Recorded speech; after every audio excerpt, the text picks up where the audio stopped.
Mãe solteira é detida ao tentar comprar remédio com receita de outra pessoa. Clara, 33 anos, auxiliar de enfermagem e mãe solo na Vila Brasilândia, SP, vive para o filho Pedro, de 8. Quando ele adoece e ela tenta, por desespero, comprar um antibiótico com a receita de uma colega, é detida por suspeita de fraude. Esse erro vira sua vida do avesso. Relações são testadas, segredos vêm à tona, e a luta por justiça se mistura com a chance de um novo começo. Mas antes do recomeço, vem a dor. Olá, é muito bom te ver por aqui. Deixe nos comentários seu nome e de onde está ouvindo essa história. Vamos lá! A febre já passava dos 38,5 graus Celsius. Pedro, deitado no sofá, tinha o rosto vermelho e os olhos perdidos, marejados. Seus cabelos castanhos, colados de suor, lembravam a Clara o quanto ele ainda era pequeno. O corpo frágil, de apenas 8 anos, lutava contra algo que ela ainda não sabia o nome, mas já reconhecia o perigo no instinto de mãe. Mãe, não me deixe aqui sozinho, ele sussurrou, com a voz abafada pelo travesseiro. Clara ajeitou a manta fina e sentou ao lado dele. Segurava a mão do filho como se aquilo pudesse baixar a febre. O termômetro em cima da mesa confirmava o que o toque dela já dizia. Era terça-feira, 9h40 da manhã. Clara deveria estar no plantão do Hospital São Lucas, onde trabalhava como auxiliar de enfermagem há 6 anos. Mas ligou para a supervisora assim que viu Pedro vomitar pela segunda vez. Não dá para ir hoje, dona Dália, me desculpa. O Pedro tá mal mesmo. Do outro lado da linha, só um resmungo seco, mais uma falta e vai para avaliação. Ela desligou com o estômago virado. Clara era boa funcionária, mas era mãe antes de tudo. E ser mãe solo era não ter descanso. Nem escolha. Na cozinha, abriu a carteira. R$18 em cédulas amassadas, um cartão de débito quase sempre recusado, e o bilhete único com saldo para mais uma viagem. Olhou para o papel com a receita do médico da UBS. Amoxicilina 500 mg, uma cápsula a cada 8 horas. Antibiótico, só com receita controlada. O genérico custava R$ 58,90. Um luxo que ela não podia pagar. Pegou o celular, hesitou, mas mandou áudio para Lúcia, colega do hospital. Lu, tô desesperada. O Pedro tá mal, e eu não tenho dinheiro pro remédio. Você tem alguma coisa aí? A resposta veio rápida. Clara, eu tomei amoxicilina semana passada. Sobrou caixa cheia aqui. Tenho até a receita. Tá no meu nome, mas ainda vale. Quer que eu mande foto? Clara travou. Sabia que não podia. Não devia. Mas o que fazia uma mãe quando o filho arde em febre e ela não tem para onde correr? Manda, disse, quase sem som. A farmácia ficava a 4 quadras dali, na avenida principal da Vila Brasilândia. O calor do começo da tarde fazia o ar parecer pesado. Clara entrou apressada, suada, com o celular numa mão e a foto da receita aberta na tela. Boa tarde, moço. Eu queria esse remédio aqui. Mostrou a tela ao balconista, um rapaz magro, de uniforme azul. Ele pegou o celular dela, franziu a testa. Ficou tempo demais analisando a imagem. Demais. Essa receita tá em outro nome, dona. É da minha amiga. O filho dela tomou e sobrou. É o mesmo que o meu precisa. Eu só quero comprar. O rapaz hesitou. Sumiu por trás do balcão. Voltou com outro homem, de camisa social branca e uma pasta preta debaixo do braço. A senhora pode aguardar um minuto, por favor? Clara gelou. O gerente continuou. Precisamos chamar a polícia. Isso aqui pode configurar crime, senhora. Crime. Ela engasgou. Eu não falsifiquei nada, só tô tentando cuidar do meu filho. Mas era tarde. 2 policiais chegaram 20 minutos depois. Um deles, mais novo, parecia desconfortável. O outro, mais velho, só cumpria protocolo. Na viatura, Clara olhava pela janela, com os olhos secos, mas o peito gritando. Nunca tinha entrado numa delegacia. Nunca imaginou estar ali. Na 72ª DP de São Paulo, o delegado de plantão, um homem grisalho com cara de cansado, leu o boletim sem levantar os olhos. Dona Clara, a senhora sabe que não se pode usar receita de terceiros, ainda mais medicamento controlado. Eu não queria fazer nada errado. Eu sou auxiliar de enfermagem. Eu só queria cuidar do meu filho. Não tenho dinheiro para esse remédio. Ele finalmente olhou para ela. Clara estava sentada na cadeira de plástico, as mãos no colo, os olhos fundos. Ela não era uma criminosa. Mas tinha cruzado uma linha. A senhora não será presa, disse ele, mais calmo. Mas vai responder por uso indevido de receita médica. Vai precisar de advogado. E pode ser chamada a depor. Ela apenas assentiu com a cabeça. Aquilo tudo parecia um pesadelo de onde ela não conseguia acordar. Já era noite quando Clara voltou para casa. O bairro estava calado, os portões fechados, as luzes acesas atrás das janelas. Dona Elsa, vizinha de porta, abriu com o Pedro no colo. O menino ainda estava quente, mas dormia. Clara o pegou nos braços, e pela primeira vez naquele dia, chorou. Chorou baixinho, pro filho não ouvir. Chorou de raiva, de culpa, de medo. Não sabia como ia resolver o processo, nem como encarar a vida dali em diante. Mas sabia que, a partir daquele dia, tudo tinha mudado. Na calçada, parado diante do portão da frente, um homem observava discretamente a cena. Era Gabriel, novo no bairro, advogado, recém-divorciado, tentando recomeçar também. Mas Clara ainda não sabia disso. Ainda não sabia o que vinha pela frente. Mas a vida, às vezes, começa de novo no pior dia dela. No dia seguinte, a claridade entrou cedo pelas frestas da cortina fina do quarto de Clara. Ela havia dormido mal, com Pedro encolhido ao seu lado, o calor da febre irradiando entre eles. Não sonhou, ou não se lembrava. Só acordou com o peso da vergonha atravessado no peito como uma âncora. Pedro já estava melhor. A febre tinha baixado com compressa e reza. Clara olhou pro filho e agradeceu em silêncio por não ter sido pior. Mas a tranquilidade do momento durou pouco. O celular começou a vibrar. Era uma mensagem da Lúcia. Clara, soube o que aconteceu. Desculpa mesmo. Fiquei com medo e não atendi. Você tá bem? Clara encarou o texto por alguns segundos. Não sabia o que responder. Não sabia nem o que sentia. Era gratidão? Mágoa? As duas coisas juntas e mal costuradas. Apagou a tela e levantou.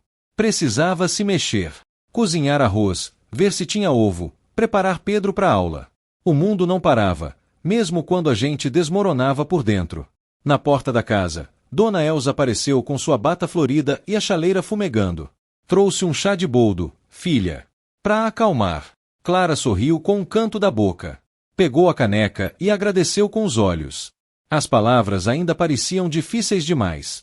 Seu menino tá melhor? Perguntou a vizinha, sentando-se no degrau da calçada. Tá sim, graças a Deus. Fiquei sabendo o que aconteceu. O filho da dona Cida viu a viatura ontem, comentou no grupo da rua. A gente sabe como o povo fala, né? Clara assentiu, olhando o chão. Eu só queria comprar um remédio, Dona Elsa. E eu só vejo uma mãe que ama. Mas cuidado com essa dor que a gente esconde. Ela vira outra coisa se não for tratada, disse a senhora, batendo levemente no peito. Clara respirou fundo. Estava tentando segurar firme, mas sentia que as palavras da vizinha tocavam num ponto que ela mesma evitava. Na hora do almoço, enquanto Pedro assistia desenho na sala, Clara decidiu sair para comprar pão e feijão. O dinheiro que tinha dava só pro básico, mas ela precisava sentir o corpo andando, ver gente, pensar. Foi na padaria da esquina. Os olhares vinham de canto, fingindo distração, mas ela percebia. Gente do bairro sabia, e no bairro, tudo ecoa. Na fila, uma senhora à frente cochichou com outra. É ela. A que foi levada ontem. Clara sentiu o estômago se revirar. A vergonha, aquela companheira cruel, queimava por dentro como pimenta. Pensou em largar o cesto e sair, mas ficou, com a cabeça erguida, tentando não chorar. No caixa, pagou e virou para sair. Foi quando esbarrou em um homem alto, camiseta cinza, pasta de couro na mão. Perdão, ele disse, com um sorriso leve. A culpa foi minha. Destrai. Ela fez que não era nada, já dando um passo pro lado. Mas o olhar do homem ficou. Clara percebeu. E desviou. Gabriel, o novo morador da Casa 2, tinha se mudado há menos de uma semana. Advogado de família, separado, com um filho adolescente que visitava de vez em quando. Ainda se adaptando ao bairro, e à própria vida recomeçada. Não sabia o nome de Clara, mas tinha notado a mulher reservada da casa do lado. A mesma que, na noite anterior, voltava da delegacia com o menino doente no colo e os olhos de quem carregava mais do que devia. Mais tarde, já em casa, Clara sentou na varanda com Pedro ao lado, fazendo lição. Mãe, você chorou ontem. Ela se virou devagar. Um pouquinho. Por quê? Porque às vezes a gente faz o que acha certo, mas o mundo acha que tá errado. E isso dói. Mas vai passar, tá? Pedro pensou por um instante e disse: eu gosto de você, mesmo quando você erra. Clara apertou os olhos, tentando segurar a lágrima. Levou a mão ao rosto do filho e sorriu. Eu também gosto de você, mesmo quando você deixa o copo de leite em cima da TV. Eles riram. E naquele riso, por mais breve que fosse, havia um tipo de alívio. Na noite daquele dia, Gabriel descia do carro quando viu Clara sentada no portão, o rosto iluminado pela luz do poste. Boa noite, ele disse, com a voz tranquila. Tudo bem com vocês? Ela olhou, surpresa. Boa noite. Tudo. Quer dizer, agora tá tudo mais calmo. Se precisar de ajuda com alguma coisa, sou advogado. E sou bom em escutar. Clara ficou alguns segundos em silêncio. Aquilo foi inesperado. Gentil, mas inesperado. Obrigada. Mas eu me viro. Gabriel assentiu com um sorriso pequeno, respeitoso. Entrou em casa. Clara ficou ali, sozinha com seus pensamentos, sentindo o ar mais leve. Pela primeira vez desde o ocorrido, sentiu que talvez não estivesse completamente sozinha. Mas ainda havia muito a enfrentar. Na manhã de sábado, o sol ainda não tinha rompido o céu de concreto da Brasilândia quando Clara acordou com o coração disparado. Era como se o corpo dela soubesse que havia contas a ajustar com o mundo, mesmo antes do dia começar. Olhou para Pedro, ainda dormindo, e saiu da cama com cuidado de quem anda sobre cacos.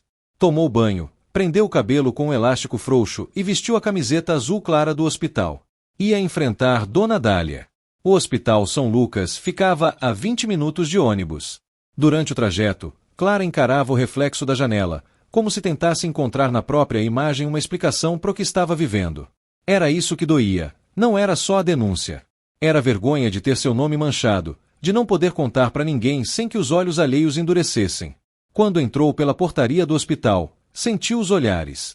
2 técnicos cochicharam perto do bebedouro. Uma enfermeira de outro setor parou de conversar quando ela passou. Clara, com a postura reta, seguiu direto até a coordenação. Pois não, disse a recepcionista. Vim falar com Dona Dália. Assunto pessoal. Minutos depois, foi chamada. A sala era fria, as janelas fechadas, e Dona Dália estava sentada como sempre, de braços cruzados, expressão dura. Clara, você não precisava vir. Eu já soube. E sinceramente, tô desapontada. Clara respirou fundo. Eu não vim para me justificar. Vim para dizer que o que aconteceu não define quem eu sou. Não sou bandida. Sou mãe. E fiz uma escolha errada, sim. Mas para proteger meu filho. Dália arqueou uma sobrancelha, surpresa com a firmeza na voz da auxiliar. Não esperava aquela clareza. E a denúncia vai respingar aqui, você sabe. Se isso virar público, é a imagem do hospital que mancha também. Eu entendo. Mas também sei que vocês conhecem meu trabalho. Nunca faltei, nunca tratei mal paciente. Nunca peguei atestado falso, nunca sumo em plantão. Houve um silêncio tenso. Não vou pedir nada. Só queria ser ouvida. Dália soltou o ar, reclinando na cadeira. Tá bom, Clara. Vamos aguardar o que a justiça disser. Por enquanto, segue trabalhando. Mas evite escândalos. Clara sentiu e saiu da sala com a dignidade em pedaços, mas ainda inteiros o suficiente para continuar. Mais tarde, já em casa, viu que havia uma intimação na caixa do correio. Papel oficial. Leu sem respirar. Comparecer à delegacia para esclarecimentos complementares. Processo. Uso indevido de documento médico. Era real. O processo estava andando. Ela sentou no sofá, os joelhos fracos. Pedro apareceu com o caderno da escola na mão. Mãe, você sabe o que é injustiça? Ela piscou, surpresa com o acaso da pergunta. Sei sim.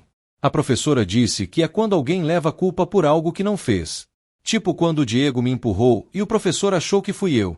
Clara sorriu, mas seus olhos entregavam um cansaço profundo. E às vezes, é quando você faz uma coisa errada, mas por um motivo certo. E mesmo assim paga caro. Isso também é injustiça? Talvez. Mas a vida nem sempre entende as coisas como a gente entende. Pedro olhou para ela por alguns segundos e voltou para o quarto, carregando mais dúvidas do que respostas. E Clara sentiu o coração apertar. Queria protegê-lo do mundo. Mas talvez fosse o mundo que quisesse ensiná-lo cedo demais. À noite, Gabriel lavava o carro na garagem quando viu Clara sentada na varanda.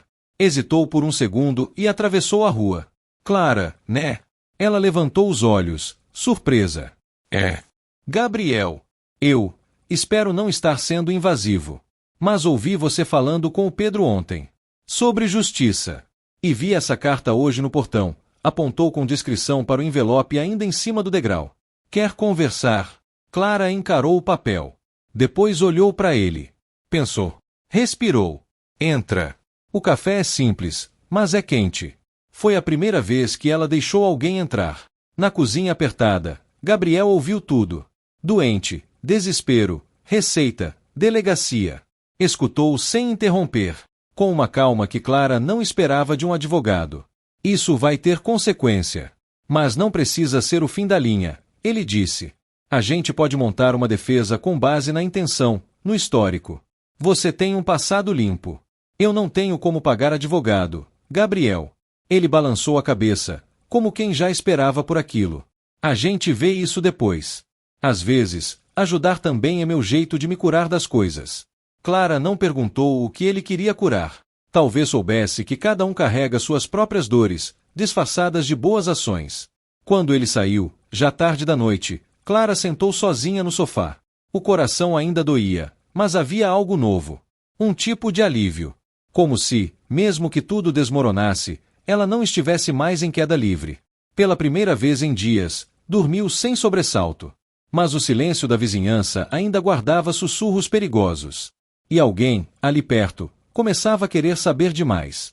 Na manhã de domingo, a Rua da Clara acordou lenta, como quase todos os domingos na Vila Brasilândia. O som da feira no quarteirão de cima, o barulho do caminhão do gás, os gritos do vendedor de pamonha. Tudo seguia seu ritmo, exceto dentro da casa 13. Clara sentia o corpo inteiro dolorido, mas era cansaço emocional. Dormir um pouco melhor, sim, mas acordou com a lembrança do envelope na porta, da conversa com Dona Dália, da palavra fraude impressa em letras secas. Gabriel. O nome dele também voltava como eco. A forma calma como ouviu, sem julgamentos, sem apressar. Clara não sabia o que sentir. Era estranho deixar alguém se aproximar depois de tanto tempo vivendo no modo sobrevivência. Do outro lado da calçada, Dona Cida varria a frente da casa com movimentos lentos e calculados, como quem finge distração enquanto presta atenção em tudo. Parou quando viu Dona Elsa saindo de casa. Bom dia, Elsa. Disse com um sorriso forçado. E a Clara, como tá? Elsa não respondeu de imediato. Ajeitou a sacola no ombro, respirou fundo. Melhorando. O menino já tá bem. Graças a Deus. Que bom, porque, olha, não é fácil isso que aconteceu, né? Receita falsificada, polícia. E agora já tem até homem indo na casa dela de noite. Esse bairro tem criança, sabe? Elsa franziu o senho. Cida, cuidado com o que você espalha. A Clara é uma mãe. Uma guerreira. E esse homem, apontou sutilmente com o queixo, é advogado. Tá ajudando ela. Melhor se informar antes de falar. Dona Cida revirou os olhos. Sei. Cada um acredita no que quer. Eu só digo o que o povo comenta. E o povo, naquele bairro, comentava mesmo. As palavras rodavam feito fumaça de churrasqueira, entravam pelas frestas das portas, subiam as escadas dos sobrados e se sentavam à mesa do café da tarde. Clara notou os olhares quando saiu para comprar pão. Até quem não a conhecia parecia saber dela agora. Era como se carregasse uma placa invisível pendurada no pescoço, a mãe da receita falsa. No caminho de volta, viu Lúcia do outro lado da rua. As duas pararam ao mesmo tempo. Clara hesitou. Lúcia também. Então, num gesto quase automático, Lúcia atravessou. Eu tô sem coragem de olhar na sua cara, Clara, ela disse, de uma vez. Devia estar mesmo, respondeu Clara, sem levantar a voz. Porque você me ofereceu aquilo. E depois me deixou sozinha quando eu mais precisei. Eu não sabia que ia dar nisso. Achei que era só uma compra, que não iam implicar. Fiquei com medo. Medo a gente tem sempre. Mas abandonar alguém no meio do furacão é outra coisa. Eu poderia ter sido presa, Lúcia. A colega abaixou os olhos, mexendo no cordão do pescoço. Eu não vim aqui para me defender. Só, para pedir desculpa. De verdade. Clara respirou fundo. A raiva ainda existia, mas também havia alívio em ouvir o que precisava. Tudo bem. Mas agora quem tem que segurar esse rojão sou eu. Se você quiser, posso ir com você quando tiver que depor. Como testemunha. Digo que fui eu quem ofereceu a receita. Que você só quis ajudar o filho. Clara olhou nos olhos da amiga e viu sinceridade, pela primeira vez desde o ocorrido. Me deixa pensar. À noite, Pedro dormia com um brinquedo apertado no peito. Clara lia o documento da intimação outra vez, agora com os olhos mais calmos. Gabriel tinha prometido passar no dia seguinte para ajudá-la a organizar a defesa. Enquanto isso, sentada no sofá, pensava em tudo que aquela situação tinha arrancado dela. A confiança, o sossego, até o jeito como olhava para o mundo. Mas também algo que vinha nascendo ali, no meio dos escombros, um desejo antigo de recomeçar. Não só a vida, mas a forma de vivê-la. Pegou o celular. Quase escreveu para Gabriel. Obrigada por ontem. Apagou. Se quiser passar aqui amanhã mais cedo, estou em casa. Apagou de novo. Por fim, guardou o aparelho. Ainda não sabia dar espaço para o que era leve. Ainda não sabia se podia confiar no que não vinha com dor. Na varanda, o vento da noite soprava morno. E na escuridão da rua, Clara sentia que, mesmo em silêncio, o mundo inteiro estava prestando atenção nela. E talvez, alguém demais. Porque a denúncia da farmácia não havia sido feita só por protocolo. Alguém tinha decidido apertar aquele botão. Segunda-feira amanheceu pesada. O céu da Vila Brasilândia estava cinzento e uma garoa fina descia desde a madrugada, pingando nos telhados como um relógio sem ponteiros. Clara tomou café amargo, como sempre, mas naquele dia o gosto parecia ainda mais seco. Pedro já tinha saído para a escola com o guarda-chuva emprestado da dona Elsa. Ela aproveitou o silêncio da casa para se preparar. Hoje era dia de ir à delegacia prestar novo depoimento. Às 10 horas, Gabriel chegou. Vestia jeans escuro e camisa social com a manga dobrada. Trazia uma pasta preta e um olhar discreto, mas presente. Clara abriu o portão com o coração disparado, mais pelo nervosismo da intimação do que pela presença dele. Ou talvez pelos dois. Pronta? Ele perguntou. Ela assentiu. Mas não estava. Na delegacia, foram conduzidos a uma sala menor, fria, com um ventilador barulhento girando preguiçosamente no teto. O escrivão digitava devagar, enquanto a delegada responsável, uma mulher de olhos atentos e voz firme, olhava para Clara como quem ainda tentava entender quem estava do outro lado da mesa. Senhora Clara Nascimento, a senhora confirma que usou uma receita médica com o nome de outra pessoa para tentar comprar um antibiótico? Confirmo. Mas não foi com intenção de enganar ninguém.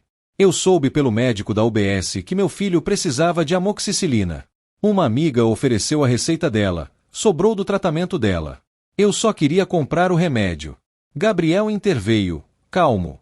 Doutora, estamos pedindo que essa declaração seja considerada dentro do contexto. Ausência de histórico criminal, situação de emergência com criança febril e ausência de qualquer tentativa de falsificação ou lucro.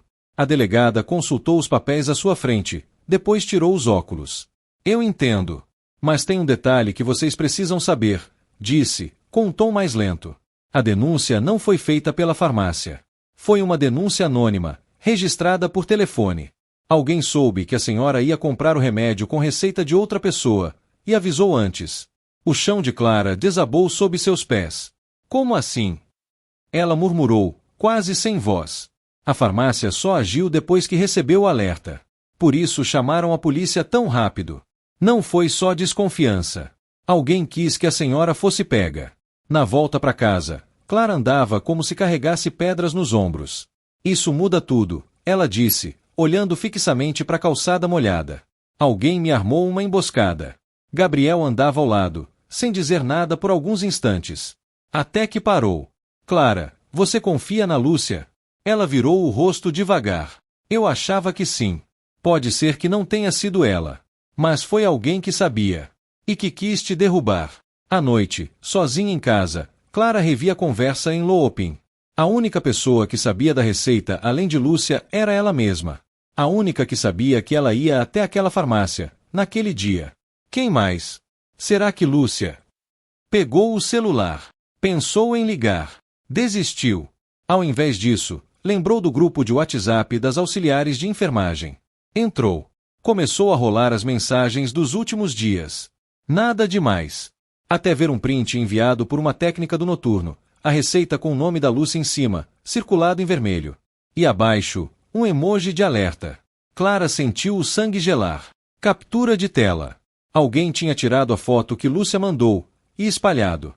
A denúncia podia ter saído dali. De dentro do hospital. De alguém que conhecia as duas. E talvez, de alguém que nunca gostou dela. No dia seguinte, no plantão da manhã, Clara entrou no vestiário com os ombros tensos. Algumas enfermeiras pararam de falar ao vê-la. Lúcia não estava lá, mas havia outra presença, Viviane, uma técnica mais antiga, conhecida pela língua afiada. Bom dia, Clara. Que bom que não te prenderam, disse com ironia. Clara parou de frente, olhos duros. E que bom que você ainda tem coragem de falar na minha cara. Porque pelas costas, parece que já falou demais. Viviane arqueou as sobrancelhas. Ué, se fez, segura o BO. Não vem colocar culpa nos outros. Eu só quero saber quem espalhou a receita. Só isso. E eu só quero que esse hospital pare de virar novela. Você fez uma besteira, agora aguenta. Ou pede pra sair. Clara sentiu o sangue ferver. Mas engoliu seco. Aquilo ia virar pessoal. E pior, ela estava começando a perceber que tinha mais inimigos do que imaginava. Na volta para casa, parou na padaria. Enquanto esperava o troco, ouviu duas senhoras comentando na fila. Diz que foi uma tal de Viviane quem entregou a moça. Que tinha inveja dela no hospital. Ah, mulher quando quer destruir outra, não mede nada. Clara ouviu em silêncio. O boato já corria. Mas ainda era só isso, boato. E ela precisava de provas, não de fofocas. Em casa, Clara trancou a porta e sentou na beira da cama. Pedro veio, com os cadernos na mão. Mãe, você tá triste? Ela pensou em mentir, mas preferiu ensinar. Tô. Mas eu tô aprendendo que, quando a gente passa por coisa difícil, a gente descobre quem é de verdade. E quem nunca foi. Pedro assentiu, sério. E a abraçou do jeito dele, com o corpo inteiro. Clara fechou os olhos. Alguém tinha decidido ferrar a vida dela. Mas ela ainda tinha um motivo para lutar. E agora, não era mais só sobre limpar seu nome. Era sobre descobrir quem a queria destruída. Na semana que se seguiu, Clara sentiu a vida entrar em estado de alerta. O trabalho virou um campo minado. Qualquer palavra, qualquer passo em falso, poderia detonar outra explosão.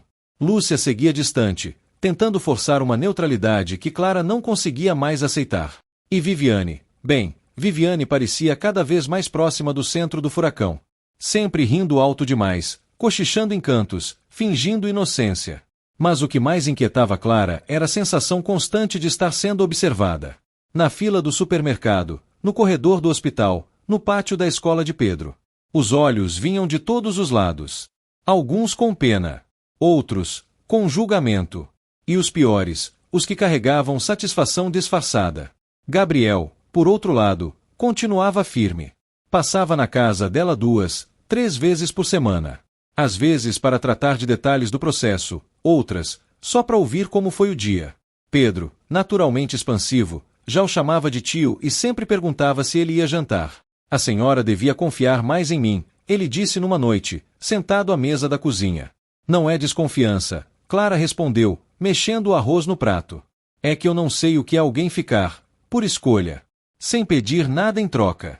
Ele não respondeu de imediato. Depois disse, com calma. Todo mundo tem um passado, Clara. Mas às vezes, a gente só quer viver um presente menos amargo. E você tem me mostrado isso. Ela sorriu, quase sem querer. Mas o sorriso durou pouco. O celular vibrou. Número restrito. Clara atendeu com um alô cauteloso. Silêncio do outro lado. Depois, uma voz feminina, distorcida, como se estivesse com um lenço na boca. Você devia ter ficado no seu lugar. Antes que Clara respondesse, a ligação caiu. Ela ficou imóvel. Gabriel a observava. O que foi? Ela contou. Palavra por palavra. Inclusive o tom. Isso não é mais só fofoca. Isso é ameaça, ele disse, já se levantando. A gente vai registrar um boletim agora. Na delegacia, o policial digitava com lentidão. Gabriel explicou o ocorrido com clareza. A atendente pediu que Clara entregasse o número, mesmo que restrito. Às vezes conseguimos rastrear chamadas assim, principalmente se houver reincidência, disse o escrivão. Eu conheço aquela voz, Clara murmurou, num tom quase inaudível. Reconheceu? Não sei. Mas parece com alguém que eu já ouvi com raiva. Na manhã seguinte, Clara decidiu fazer o que há dias evitava: confrontar Lúcia. Esperou o intervalo, encontrou a colega sentada sozinha no refeitório. Aproximou-se devagar. Sentou sem pedir. A gente precisa conversar. Lúcia levantou os olhos, já sem surpresa. Eu imaginei que você viria. Ouvi que você foi na delegacia ontem. Recebi uma ameaça. De um número oculto. Uma mulher. Você contou para alguém sobre a receita? Lúcia pareceu ofendida. Clara, você acha mesmo que eu ia fazer isso com você? Eu não sei o que pensar. Mas se não foi você, foi alguém que te viu mandando a foto. Lúcia abaixou o olhar. Respirou fundo. Teve um dia que eu deixei o celular em cima da bancada, aberto no WhatsApp. Fui pegar um plantão. Quando voltei, estava no mesmo lugar. Mas agora, não sei. Viviane. Lúcia deu de ombros. Ela vive implicando contigo. Pode ter sido. Mas não tenho como provar. Clara apertou os olhos. Lágrimas querendo sair, mas ficando ali, retidas como um grito. Eu perdi noites de sono, Lúcia. Tive medo de perder meu filho. De ser presa. De ser demitida. Por uma coisa que você largou no meu colo, e que alguém transformou numa armadilha. Lúcia não disse nada. Só encarou o vazio. E pela primeira vez, parecia sentir o tamanho da dor que causou. À noite, Clara foi até a casa de Dona Elza. Posso sentar um pouco? A senhora sorriu, abriu espaço no degrau da calçada. Quando quiser. Ficaram em silêncio por um tempo, ouvindo o som dos carros subindo a rua. Sabia que alguém me ameaçou ontem. Clara soltou, de repente. Elza franziu a testa. Mulher, o que estão fazendo com você é para te quebrar. E sabe o que você faz? O quê? Não quebra. Não deixa. Clara sorriu. Um sorriso doído, mas ainda assim um sorriso. Eu só queria minha vida de volta. Antes de tudo isso. Às vezes, Deus bagunça tudo, para te dar uma vida nova. Só que ele é meio bruto no começo. Clara ficou ali, quieta, olhando o céu nublado. De dentro da casa, Pedro gritou. Mãe, tem um moço aqui chamando você. Ela se levantou, assustada. Subiu correndo os degraus. Na porta, um oficial de justiça. Boa noite. Senhora Clara Nascimento. Ela confirmou, gelando. Foi intimada a comparecer à primeira audiência do processo. Já temos data. Clara pegou o envelope. O papel tremia entre os dedos. Era oficial. A hora da verdade estava chegando. E quem estivesse mentindo, logo ia ter que falar olhando nos olhos. Os dias que antecederam a audiência pareciam mais longos do que as próprias horas. Clara acordava cedo, mas não era pelo despertador. Era o corpo que não deixava. O coração estava sempre em alerta, a cabeça em movimento constante, e o medo era como uma sombra sentada ao pé da cama. Gabriel seguia firme. Naquela semana, passou a ajudar Clara com os trâmites legais, organizando os documentos, os históricos médicos do Pedro, e até testemunhos de colegas do hospital que sabiam da dedicação dela, mas que, até então, se calavam por receio de se envolver. Não era fácil. Ninguém queria bater de frente com Viviane, ainda mais com o histórico de ela ser protegida por um enfermeiro-chefe antigo, que havia sido seu padrinho de casamento. No entanto, naquele momento, Clara não podia mais se dar ao luxo de abaixar a cabeça. Na sexta-feira, enquanto Pedro estava na escola, Clara decidiu visitar a UBS, onde levou o filho no início da febre. Queria o histórico da consulta, uma cópia da anotação médica do clínico que havia recomendado o uso de antibiótico. Talvez aquilo ajudasse na defesa, mostrar que, mesmo sem a receita oficial, ela tinha um parecer médico apontando para o mesmo tratamento. Chegando lá, esperou quase 1 hora no balcão. O atendente, cansado e sem paciência, pediu que ela retornasse em 3 dias úteis. 3 dias. A audiência é daqui a 5. Moço, por favor. Ele deu de ombros. É o protocolo. Clara quase chorou de raiva. No caminho de volta, desceu do ônibus antes do ponto. Queria andar. Sentir o corpo se mover. O vento bater no rosto. Pensou em tudo que viveu nos últimos dias, em como cada passo agora parecia fazer parte de uma marcha de resistência. Ao passar pela escola do Pedro, viu algo que a fez parar. Viviane. No portão.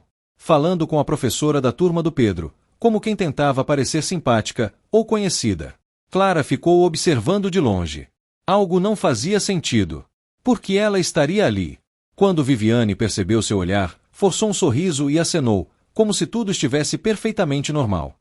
Clara apenas respondeu com os olhos, frios e firmes. Depois, virou-se e seguiu o caminho. Mas dentro dela, a dúvida se transformava em convicção. Viviane não estava apenas tentando derrubar sua reputação no hospital. Ela estava invadindo o que Clara mais tentava proteger, o Pedro. No fim da tarde, Gabriel bateu à porta com uma expressão mais séria que o normal. Trouxe uma coisa, disse, entrando com um envelope pardo. O que é? Lembra da ligação anônima? Aquela ameaça. A delegacia conseguiu triangular o número. Vinha de um celular pré-pago, mas ligado a um CPF. Clara ficou pálida. De quem? Gabriel entregou o papel com calma. Ela leu devagar, como se cada sílaba custasse a passar pela garganta. Viviane Silveira. Eu sabia. Clara sussurrou. Eu sentia. Gabriel assentiu. Com isso, a gente consegue entrar com pedido de quebra de sigilo da denúncia e transformar ela em parte da investigação. Só que precisamos decidir se você quer mesmo expor isso agora. Vai tornar tudo mais tenso no trabalho. Clara encarou o chão. Pensou em Pedro. Pensou nos cochichos, nos olhares, na voz da mulher do outro lado da linha. Pensou que talvez já tivesse perdido tanto, que não havia mais motivo para se esconder. Eu quero, Gabriel. Eu quero a verdade inteira. Quem tenta destruir a vida dos outros desse jeito não pode continuar em silêncio. Nem a sombra. Naquela noite, Pedro deitou na cama com o ursinho encardido ao lado. Mãe, amanhã é sábado. A gente vai fazer bolo? Clara riu. Depois de tudo, ainda havia bolo. Vamos sim. Um bem simples. Mas com cobertura. Pedro sorriu, os olhos meio fechados. Com granulado. Com granulado. Ela apagou a luz e se deitou ao lado dele. Olhou pro teto por longos minutos, sentindo o calor do filho no braço. Ali, no escuro, percebeu algo. Mesmo com tudo desmoronando, ela ainda estava inteira. Ferida, sim. Mas em pé. E, mais do que isso, pronta para lutar. Porque agora não era mais só sobre remédio.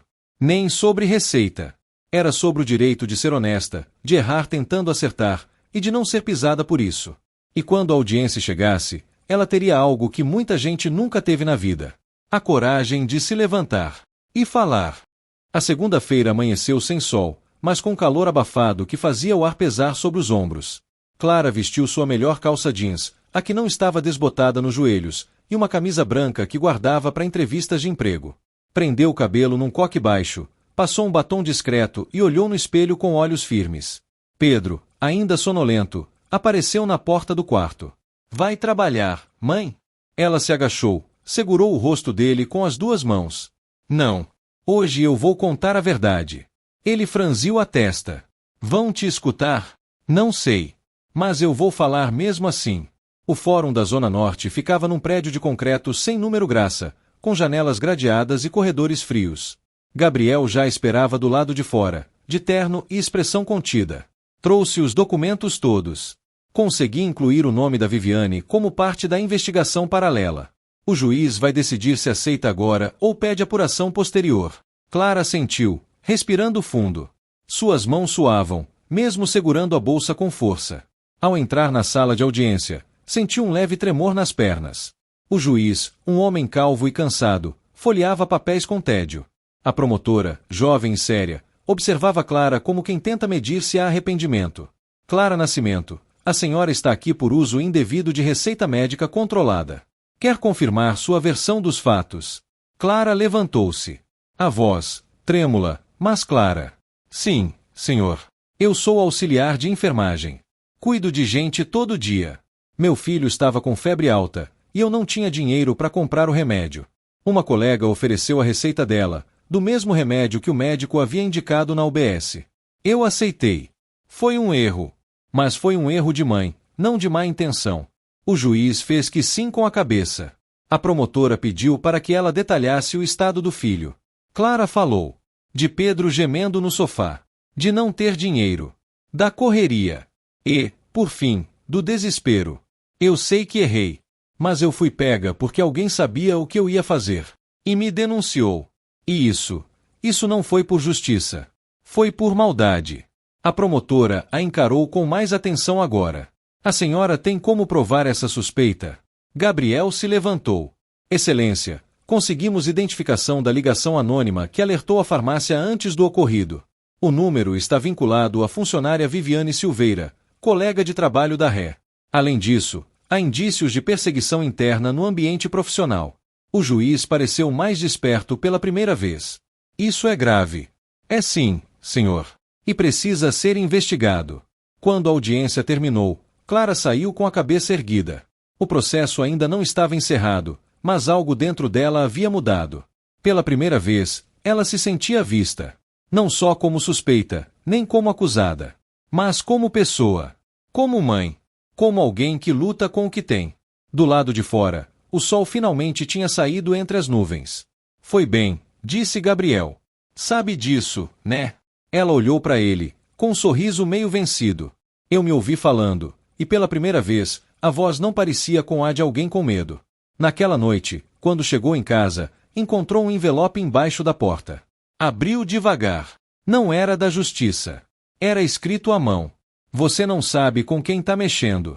Isso ainda não acabou. Clara olhou ao redor. A rua estava silenciosa. O portão fechado. A calçada vazia. Mas agora, o medo tinha outro gosto. Porque ela já sabia com quem estava mexendo. E, mais importante ainda, sabia quem ela era. Clara Nascimento. Mãe. Mulher. E alguém que não ia mais aceitar se calar. A ameaça escrita à mão não era só um bilhete. Era uma ferida aberta. Um lembrete de que, mesmo após se levantar diante do juiz e falar com firmeza, Clara ainda caminhava por um campo minado. Ela guardou o papel na gaveta, ao lado da certidão de nascimento do Pedro e dos boletos vencidos. Não contou ao filho, nem à dona Elza. Preferiu levar para Gabriel no dia seguinte. A letra é impressa, mas o envelope é igual ao do hospital, ele disse, analisando o papel com atenção. Alguém está tentando te fazer recuar. Mas isso só confirma que a gente mexeu onde doía. Ela tá me testando, Clara respondeu, o olhar fixo na xícara de café. Quer ver se eu abaixo a cabeça. De novo. E vai. Clara levantou os olhos. Nunca mais. No hospital, o clima era de guerra fria. Lúcia voltará a falar com ela com um mínimo de cordialidade, mas o resto do ambiente parecia dividido. Os que torciam por Clara, em silêncio, e os que se alinhavam a Viviane, sem medo de mostrar os dentes. No vestiário, Viviane fingia ignorar, mas a tensão entre elas já não cabia no espaço pequeno. Foi num desses momentos que Clara decidiu encarar. Eu sei que foi você, disse, firme, de frente para ela. E não tô mais com medo. Viviane sorriu, mas sem os olhos. Prova, então. Vai lá, processa. Quem sabe ganha um aumento de salário. Você não sabe o que é ser mãe. Não sabe o que é passar a noite inteira rezando para a febre do filho baixar enquanto segura o telefone da polícia na outra mão. Eu só sei que quem erra, paga. E quem esconde a mão, um dia cai. Viviane balançou a cabeça, debochada. Acorda, Clara. Ninguém vai ouvir você. Eu tô aqui há mais tempo, conheço gente, sou de confiança. Você é só mais uma coitada tentando parecer forte. Clara respirou fundo, mas não recuou. Eu sou mais uma. Mas uma de cada vez, a gente muda tudo isso aqui. Naquela noite, Gabriel levou Clara até a delegacia para incluir o bilhete no boletim anterior. O escrivão anotou, pediu para anexar o envelope ao processo. Se repetir, a gente pode solicitar medida protetiva, explicou. Mesmo que seja só bilhete, é ameaça direta. Na volta para casa, Clara e Gabriel pararam na esquina da rua, observando o movimento vazio da noite. Você acha que eu tô mesmo enfrentando direito isso tudo? Ela perguntou, de repente. Eu acho que você tá enfrentando como dá. E isso, para mim, já é muito mais do que a maioria consegue. Clara olhou por um instante mais longo do que devia. Agradeceu. E entrou. Mas no fundo, uma parte dela queria ter ficado mais 5 minutos ali. Só respirando ao lado de alguém que não a julgava. No dia seguinte, o hospital amanheceu de cabeça virada. Viviane estava afastada. A direção havia recebido denúncia formal, assinada, com anexos da ligação registrada e de uma conversa em grupo de WhatsApp onde ela dizia, ironicamente, ela vai ver o que é ser exposta. Ninguém sabia quem entregou a conversa. Mas Clara desconfiava. Um dos técnicos mais quietos, Fábio, cruzou com ela no corredor e deu um aceno leve. Foi o suficiente. No almoço, Lúcia a chamou de lado. Você tá vencendo, disse, com um sorriso tímido. Eu não quero vencer, Lu. Eu só quero minha vida de volta. Mas talvez isso já seja vencer. À noite, Pedro estava na sala desenhando, quando Clara se sentou ao lado dele. O que tá fazendo aí? Uma mulher com capa. Tipo uma heroína. Clara sorriu. Bonita ela. É de filme? Não. É você. Ela tentou não chorar, mas falhou. Pedro, com aquele olhar de menino que sabe mais do que devia, abraçou as pernas dela. E naquele abraço, Clara entendeu que não precisava mais da aprovação de ninguém. Nem da rua, nem do hospital, nem dos colegas. A verdade dela já estava ali. Inteira. E a audiência final estava marcada. No próximo capítulo, Clara vai encarar não só o juiz, mas a própria Viviane. Frente a frente. E o que for dito ali, vai mudar tudo. A sala de audiências estava silenciosa como um templo. O ar-condicionado fazia os papéis flutuarem levemente nas mesas, mas o clima era de tensão espessa. Clara sentou-se ao lado de Gabriel. A roupa era a mesma do primeiro dia, mas havia algo diferente nela. A postura. Não estava mais encolhida, envergonhada. Estava erguida. E firme. Na mesa oposta, Viviane ajeitava o blazer escuro. Os cabelos presos com força demais. O rosto indecifrável. Atrás dela, um advogado de fala rápida e olhar arrogante. Não parecia interessado na verdade, só em vencer. O juiz entrou. A audiência foi aberta. O promotor iniciou com firmeza. Meritíssimo, estamos aqui para esclarecer os fatos em torno da acusação de uso indevido de receita médica, bem como averiguar possível denúncia feita com dolo, com intenção de prejudicar a ré. O juiz assentiu. Gabriel foi o primeiro a falar. Clara Nascimento é mãe solo, auxiliar de enfermagem, com histórico limpo. Agiu em desespero, diante da febre persistente do filho. Cometeu um erro, sim, mas não um crime com intenção dolosa. E a denúncia anônima, feita antes mesmo da compra do medicamento, levanta dúvidas sobre perseguição pessoal. Viviane cochichava algo ao seu advogado, visivelmente inquieta. O juiz pediu silêncio. Vamos ouvir a ré. Clara se levantou. Eu cometi um erro. E assumi. Mas fui tratada como criminosa antes de abrir a boca. Tudo aconteceu rápido demais, como se alguém já soubesse, e estivesse esperando. O que me destruiu não foi a polícia. Foi saber que alguém quis ver meu nome na lama.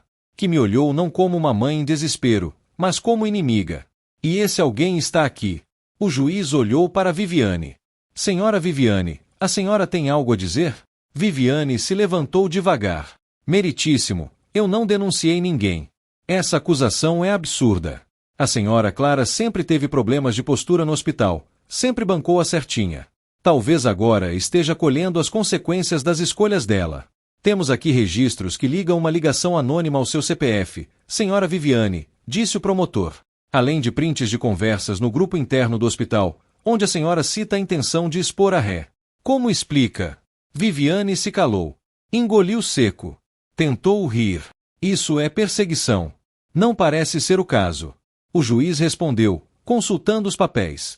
E se comprovada a denúncia com má intenção, isso é crime. Denúncia caluniosa. Gabriel se levantou. Meritíssimo, a ré está disposta a aceitar uma penalidade pelo uso da receita, como serviços comunitários, acompanhamento psicológico, o que for determinado, desde que se reconheça a condição de vulnerabilidade e ausência de intenção criminosa. Clara abaixou os olhos nesse momento. Estava entregando o que precisava. A verdade. Até onde podia. O juiz fez uma pausa longa, depois disse: iremos encaminhar a denúncia contra Viviane Silveira ao Ministério Público para investigação. Quanto à ré, Clara Nascimento, o julgamento será concluído após o parecer final da promotoria. Mas, desde já, registro a importância de ouvir o contexto, algo que muitas vezes a justiça ignora. E não deveria. Bateu o martelo. Audiência encerrada. Na saída, Clara sentiu o peso sair dos ombros. Não era alívio completo. Mas era o começo. Viviane passou por ela apressada, sem olhar nos olhos. Clara não disse nada. Nem precisava. Às vezes, o maior gesto de força é o silêncio. No estacionamento, Gabriel esperava encostado no carro. Acabou, ele disse. Não. Começou. Como você se sente? Ela pensou por um instante. Cansada, mas inteira. Quer uma carona? Clara sorriu. Quero. Mas sem pressa de chegar. Entraram no carro. A cidade seguia lá fora, com seus barulhos, buzinas e pressa. Mas, pela primeira vez em muito tempo, Clara sentiu que não precisava mais correr. Ela só precisava viver. 2 semanas se passaram desde a audiência. A vida, como sempre, voltou ao ritmo costumeiro, mas nada nela era igual. Clara voltava a circular pelo hospital com passos mais firmes. Os cochichos diminuíram. Os olhares também. Viviane fora afastada oficialmente durante a investigação do Ministério Público. A direção do hospital, pressionada pela denúncia, optou por transferi-la para outro setor. Uma decisão diplomática, mas suficiente. Lúcia, agora mais próxima, dividia os plantões com Clara com um cuidado novo, quase uma forma de redenção. Elas não voltaram a ser amigas como antes, mas havia respeito. E verdade. 2 coisas que Clara passará a valorizar mais do que qualquer afeto forçado. Pedro seguia com sua rotina escolar. Às vezes, trazia para casa desenhos de uma mulher com capa, cercada por remédios e pessoas sorrindo. Quando Clara perguntava quem era, ele respondia sempre com um sorriso. É você. A heroína da saúde. Ela fingia rir, mas por dentro algo sempre se apertava. Porque por mais que se sentisse forte, ainda carregava a cicatriz da humilhação. E ela sabia, algumas feridas não viram feridas apenas, viram lições. Gabriel continuava presente. Com o fim do processo se aproximando, e a possível extinção da pena por prestação de serviço, ele continuava aparecendo com frequência, mesmo quando não havia mais papelada para resolver. Levava pão de queijo, sentava-se na calçada ao lado dela, falava pouco e ouvia muito. Não havia pressa entre eles. Nem cobrança. Apenas um tipo raro de cuidado, aquele que não precisa se provar. Numa dessas tardes, Clara decidiu quebrar o silêncio. Por que você ficou? Gabriel a olhou com calma, os olhos serenos, sem hesitação. Porque eu vi você ficando inteira enquanto tudo te despedaçava. E isso não dá para virar as costas. Ela não respondeu. Mas os olhos disseram tudo. Com o processo encerrado, sem condenação formal, apenas com o compromisso de frequentar um curso de ética profissional e realizar 60 horas de serviço comunitário, Clara sentia que, finalmente, o ciclo estava fechando. Não havia vingança. Nem troco. Só uma página virando. Um novo ciclo se desenhava. Num sábado à tarde, ela e Pedro voltaram da feira carregando frutas e uma sacola de empadinhas. Ao chegar em casa, encontraram Gabriel pintando o portão. Isso é trabalho voluntário ou intromissão? Ela provocou, rindo. É só o jeito que encontrei de ficar mais perto sem pedir permissão. Clara largou as sacolas e se aproximou. E se eu disser que não precisa pedir mais nada? Ele a olhou, surpreso. Pedro, observando de dentro da sala, soltou um eeca, antes de tapar os olhos com as mãos. Namoro de velho. Gritou, entre risos. Clara e Gabriel riram juntos. Mas havia ternura no riso. E um recomeço que não precisava ser anunciado, já estava ali. Naquela noite, Clara deitou cedo. Pedro já dormia, e a casa estava silenciosa. Pela primeira vez em muitos meses, ela sentiu que podia descansar sem medo de ser arrancada da própria vida. Sem polícia, sem bilhetes, sem julgamentos. Só ela, a cama, o ventilador velho girando no teto, e uma paz que vinha de dentro. Na última coisa que pensou antes de dormir, lembrou do que Dona Elsa havia dito lá atrás. Às vezes Deus bagunça tudo para reorganizar melhor depois. Talvez fosse isso mesmo. Talvez tudo aquilo tivesse sido necessário para ela finalmente aprender. Ser forte não é nunca cair. É cair e decidir levantar do seu jeito. Era domingo de manhã. O céu de São Paulo estava limpo, com aquele azul quase impossível, raro de ver nas bandas da Brasilândia.